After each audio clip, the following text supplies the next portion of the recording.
Welcome to Fear and Greed, the week ahead. I'm Sean Aylmer, and as always, I'm joined by economist Stephen Koukoulas. You'll find him at thekouk.com and on Twitter using the handle thekouk, TheKouk. Stephen, good morning. Good morning, Sean. Now, you have a spring in your step at the moment, and it's got nothing to do with economics. Stephen, for those who don't know, owns, well, a few horses, thoroughbreds, and last Wednesday at Canterbury, you had a win. I had a win, a share, I've got to emphasise. I don't think I could carry the full cost of, horses' shoes and teeth. They're more expensive than your kids, And I love my kids more than my horse. But Notions won. She only just, Stephen, only just. Yeah, she bolted in and, so it doesn't happen all that often. When it does, the joy is incredible. Now, I just would like to, before we leave it, we talk about this off air regularly, and each time Notions runs, I have put my $5 hard earned on it, and I think last time it came second from memory. Yeah, it got pipped to the post, yes. Yeah, and anyway, so I'm down. I think I was down $15, 3 times 5. Didn't know about last week when it ran, and it won. I would have got my money back. So about that, maybe the omen for me is not to tell you. Perhaps runs better when your money is sort of an extra 5 kilos on her back. I think when you maybe. Your money on. So talking about last week, it was a cracker. So much. Where do we start? Let's start with the Reserve Bank and interest rates. Well, they hiked 50 basis points, which is broadly what the market was expecting.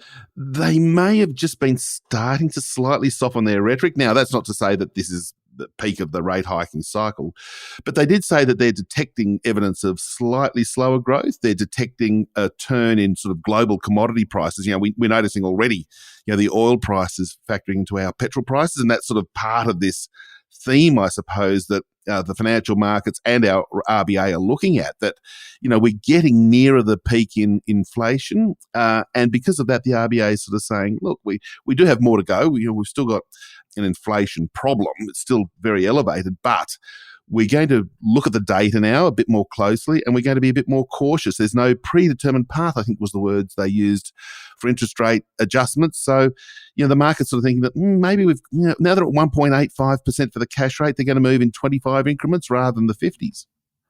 Very interesting. They've also sort of, altered slightly some of their forecasts. They did, and no surprise there, really, that the growth forecast revised lower. Inflation in the near term, so through to the end of 2022, up. And there's still this deceleration, and this is a hot debate. It's one of the ones that I would not hold any forecaster accountable for because it's such a difficult thing. But basically by the end of 2023, so the medium term, if you like, inflation getting just to the top end of the target range, and then after that within the target range. So if those forecasts come to bear with a slower economy, inflation back in the target range, and the unemployment rate only edging up marginally towards 4%, it's actually not a bad outcome when you're trying to engineer a soft landing because of this, 1 in a 30-year surge in inflation. I reckon that'd be a Goldilocks outcome. Oh, if they got it, they'd be doing cartwheels down Martin Place. Things can go wrong. They probably will go wrong. And of course, the other thing last week was a little bit of the elevation in tensions between China and the US over the Taiwan visit from Nancy Pelosi. That sort of created a few little sort of murmurs in financial markets, and heaven forbid we don't want that to escalate. But, there's things like that can completely derail everybody's best forecast. Okay, let's keep up with this good news. House prices, oof, not so good. Yes, they did fall. They fell 1.3% in the month of July. No real surprises again that the momentum now from the peak to where we are now is minus 2%. So 2%, it's come off the boil after a 25% increase the prior 18 months. Again, what we're seeing, this is the really interesting thing, Sean, that there's no one Australian housing market.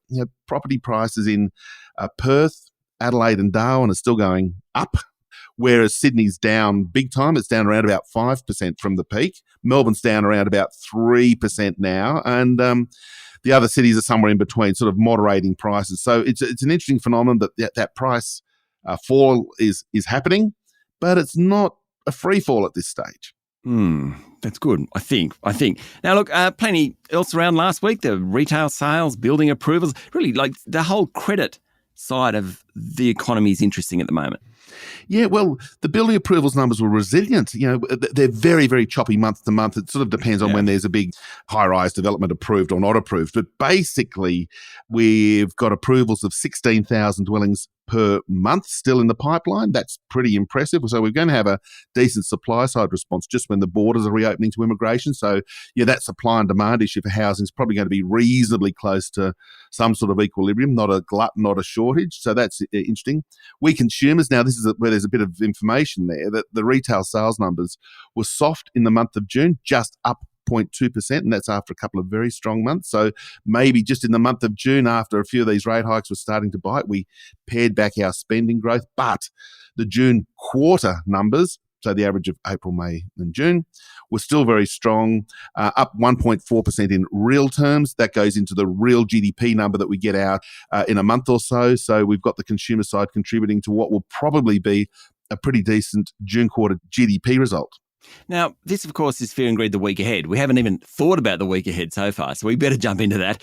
But, with respect, last week was such a big week, a little slower this week, Stephen. A little slower. We've got nothing that's really probably going to move the markets. We've got the NAB business sentiment report, which is interesting, and it does feed into a lot of people's thinkings, but it's not the sort of thing that's going to be, influencing the RBA, at its next monthly meeting. But, business sector confidence has actually been quite resilient. Sure, it's off its very high level that we saw prior to the rate hikes and prior to the inflation problems that we're seeing. So it'll be interesting to see whether there's any change in the way businesses are viewing the economy. The other big one's consumer sentiment. We consumers are feeling really glum. Don't know if it's going to bounce back or not, but, when you've got perhaps a bit of a fall in petrol prices helping a few people feel a bit more optimistic, offsetting rate hikes, of course, which make people feel a bit pessimistic. So, there seems to be plenty of people in markets at the moment really watching that consumer sentiment figure, partly because household debt's so high.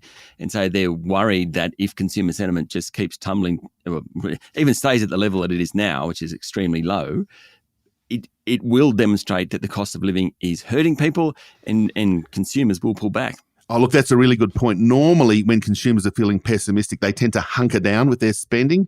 They postpone their decisions to spend. They save more when they're feeling gloomy. And when you think about it, if you're concerned about your mortgage repayments already having gone up and probably going up a fair bit more in the months ahead, this is probably not an issue right now, but it may be more of an issue in 6 months' time about job security. And then, as you said, just the cost of living. How much is it costing me to keep the household running week to week? Because, of course, that inflation problem is very real. You feel pretty glum and you actually do adjust your spending. That's why consumer sentiments are arguably a really important number.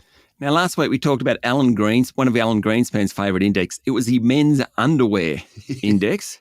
He was known because he felt that men would pull back on buying briefs when times were tough. Have you ever heard of it? I'm not sure I've heard of it. Let's just leave it there. We'll leave that one there. But there are a couple of others that used to be good fun. And just as we round out, they used to do Marulan truck stops. that truck stop between Sydney and Melbourne. Yeah. How many trucks were going up and down the road was an indicator of whether there's strong activity. And the other one that Treasury used to use here in Australia was cardboard box production. Everything's in a box, and if there's a lot of boxes being made, the economy's strong. Now, that probably changed because we've moved to a services-based sector, so they don't go on a truck or in a box, a lot of the things that we consume. But hey, underpants, cardboard boxes, who knows? Maybe we can think of a new one. Stephen, have a great week. Thank you, Sean. That was economist Stephen Koukoulas, better known as The Kouk. You can find him at thekouk.com and follow him on Twitter using the handle The Kouk. I'm Sean Aylmer, and this is Fear and Greed, the week ahead.